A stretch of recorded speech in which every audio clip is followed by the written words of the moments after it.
विपश्यना शिबिर पहिल्यांदा गेल्याचा एका साधकाचा शब्दांकित अनुभव. त्यासाठी लागणारा एकांत आणि अंतर्मुख करण्याची संधी आपल्याला क्वचितच मिळते. नेमकी हीच गोष्ट या 10 दिवसात आपल्याकडून करवून घेतली जाते. मानसिक आणि शारीरिक पातळीवरचा हा एकांत सुरुवातीला अतिशय जड जातो. मन आणि शरीर क्षणोक्षणी बंड करून उठते. तिथून पळून यावे असा विचार अनेकदा मनात येतात.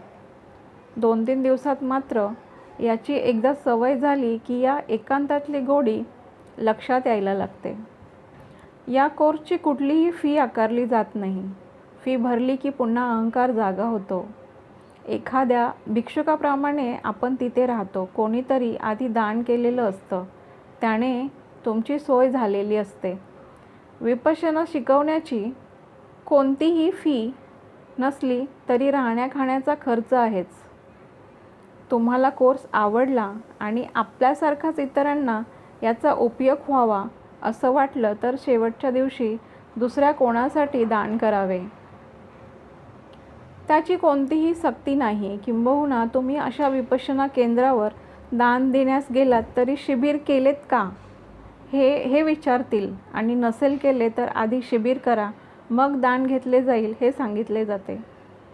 10व्या दिवशी मौन समाप्त झाले. मोबाईल हातात आला तरी तो पटकन सुरू करावा वाटेना. प्रत्येकाची भावना वेगळी असू शकते. 10 दिवस जी असीम शांतता अनुभवली ती तशीच पुढे चालू ठेवावी असं वाटत होतं. घरी फोन करून खुशाली विचारली. सगळं ठीकठाक होतं. घरी दारी सगळं छान चाललं होतं. माझ्या वाचून कोणाचं अडलं नव्हतं की कोणा वाचून माझंही अडलं नव्हतं. पुन्हा फोन बंद केला. 10 दिवस पेपर पाहिला नव्हता की कोणती बातमीही ऐकली नव्हती. घर नव्हते की office, WhatsApp, YouTube, Facebook, Instagram, share market काहीही नव्हते. माहितीचे सर्व स्रोत बंद होते आणि त्यामुळे काहीही बिघडले नव्हते. उलट मन अगदी शांत झाले होते. लक्षात आले की कितीतरी अनावश्यक गोष्टींचा कचरा मी रोज मनात जमा करत होतो. अनेक बातम्या आणि माहिती ज्याचा माझ्या दैनंदिन आयुष्यात काहीच उपयोग नव्हता त्यावर मी चर्चा करत होतो आणि वाद घालत होतो. काही वाद कशासाठी घालतो व काही विनाकारण याचेही आकलन आता मला व्हायला लागले. पाहण्याचा दृष्टिकोन काहीसा बदलत असल्याचे कळले. केवळ 10 दिवस हे सगळं बंद झालं तर इतकं शांत वाटत होतं.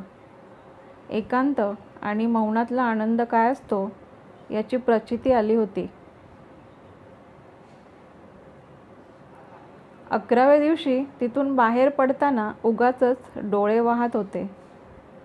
त्याचं नेमकं कारण कळत नव्हतं.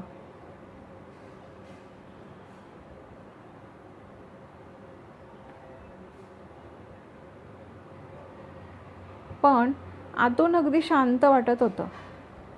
सगळा गाळ तळाशी बसल्यावर पाणी स्वच्छ होते तसं. पण गाळ तळाशी आहेच ही जाणीवही मनात होती. त्यावर मात करण्यासाठी साधनेत सातत्य ठेवायला हवं आणि आताशी अशा सफाईची सुरुवात झाली आहे हे मात्र लक्षात यायला लागलं.